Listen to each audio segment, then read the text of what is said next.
BFM Business, BFM Bourse, la carte IMO.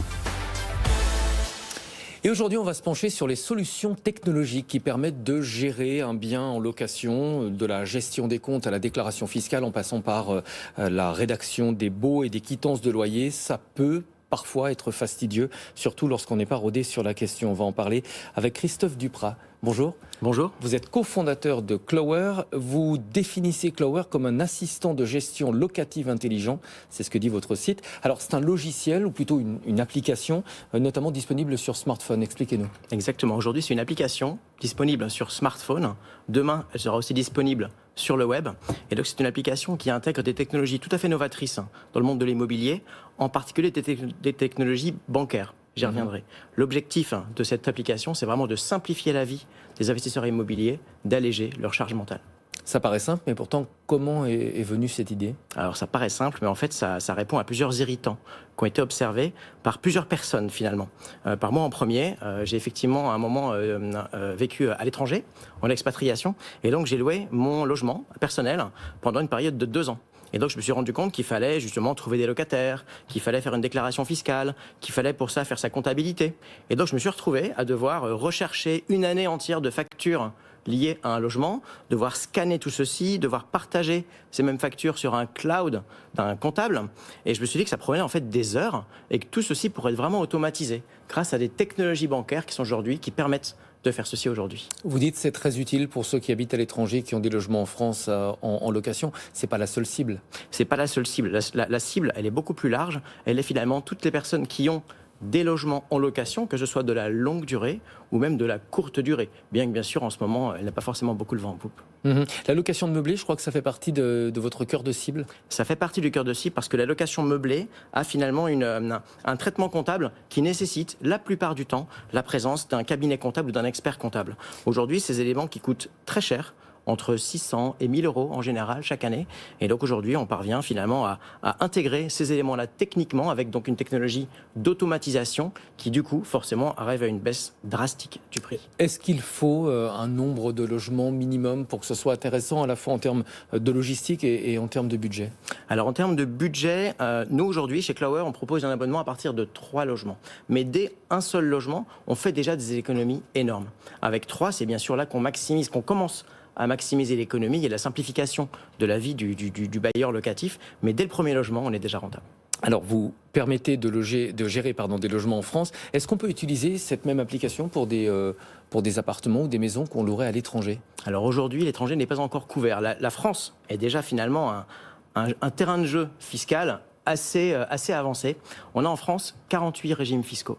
Je pense qu'il y en a autant en France que dans tout le reste de l'Europe. Donc aujourd'hui, en marché test, on a l'ambition de couvrir la France et ses principaux régimes fiscaux.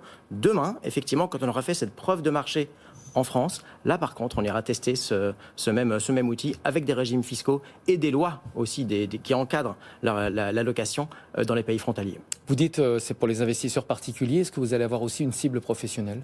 Alors cible professionnelle, dans un second temps là aussi. Les investisseurs particuliers sont... Alors déjà, les investisseurs locatifs sont particuliers à 96% des cas. Donc vraiment, le marché est là. Ils sont aujourd'hui 3 millions en France environ, et ils détiennent 7 millions de biens qui sont proposés à la location. J'exclus bien sûr de ces chiffres les bailleurs sociaux qui sont une catégorie très différente. Donc ça fait environ 2 biens et demi par investisseur, bien sûr de 1 jusqu'à quelques dizaines. On a parfois des patrimoines qu'on voit arriver sur l'application qui sont assez ébouriffants, je dirais. Vous parlez des projets de développement à l'étranger, vers les professionnels. C'est quelque chose qui sera disponible à quelle échéance ? Alors vers les professionnels, en fait, le temps d'une start-up, on va dire, qui s'adresse à des particuliers, n'est pas le même que le temps d'un grand corporate. Quand on fait ce qu'on appelle du business to consumer, quand on vend directement à des particuliers, on accélère à notre manette le marketing et donc cette acquisition client. Alors que quand on parle à des grands corporates, entre 2 rendez-vous, des fois il y a 2 mois, 3 mois, 4 mois. Donc on préfère aujourd'hui avoir une majeure sur l'approche vraiment particulier, investisseurs particuliers, et ensuite, bien sûr, selon l'intérêt, ne pas se fermer cette opportunité d'avoir des partenariats B2B, comme on dit. Vous êtes en phase de lancement. Pour l'instant, l'application est gratuite. Ça ne va pas durer longtemps. Quel va être le budget à terme pour utiliser cette application ? Aujourd'hui, on est effectivement en pré-lancement, donc l'ensemble des fonctionnalités sont disponibles. À terme, le budget sera de 24 € par mois pour 3 propriétés. Ceci, ça comprend la gestion locative, la rédaction des baux, les relances de loyers impayés, l'accompagnement par nos équipes d'experts qui sont des juristes, des professionnels de l'immobilier, mais aussi la comptabilité et la déclaration fiscale. Donc ça veut dire qu'avec un montant annualisé de TTC de un peu moins de 300 €, tout est réalisé pour 3 biens, quel que soit le profil de ces biens. Vide, meublé, SCI, Airbnb éventuellement. 300 € par an, on le compare à quel montant si on s'adressait à des intermédiaires physiques? Alors, intermédiaire physique, bien sûr, le périmètre d'activité n'est pas exactement comparable. On ne va pas aller faire les visites chez les gens comme le ferait bien sûr une agence de terrain. Une agence de terrain capture en général 8, plus près de la réalité, 10,2, c'est les études qui montrent ceci, % des revenus locatifs. Donc 10,2 pour un loyer moyen annuel en France, mensuel en France, de l'ordre de 760 €. On est sur environ 800 € par an. Je vais me faire un peu l'avocat du diable. Est-ce que c'est pas justement le fait de ne pas avoir l'intégralité des services qu'on recherche lorsqu'on loue un bien? Vous parliez des visites, par exemple, que vous n'assurez pas. Est-ce que ça ne fera pas double emploi si je souscris un abonnement chez vous et que par ailleurs je dois avoir un intermédiaire physique qui lui va effectuer les visites, qui pourrait finalement faire tout le boulot? Alors effectivement, si vous avez d'un côté une agence qui fait le travail, et de l'autre côté un comptable qui fait le travail, vous n'avez pas besoin de Clower, ça c'est certain. Par contre, vous dépensez en moyenne 1 500 € par an. Donc si vous préférez passer à 300, écoutez, vous pouvez prendre Clower et faire vos visites, soit via les partenariats qu'on est en train de mener, soit par votre beau-frère qui habite peut-être juste à côté de votre investissement. Merci beaucoup pour ces explications. Christophe Duprat, cofondateur de Clower, donc ça s'écrit QLOWER, application donc qui permet de gérer un patrimoine immobilier en location pour l'instant en France, mais on a compris, ce sera disponible prochainement à l'étranger. Merci à vous.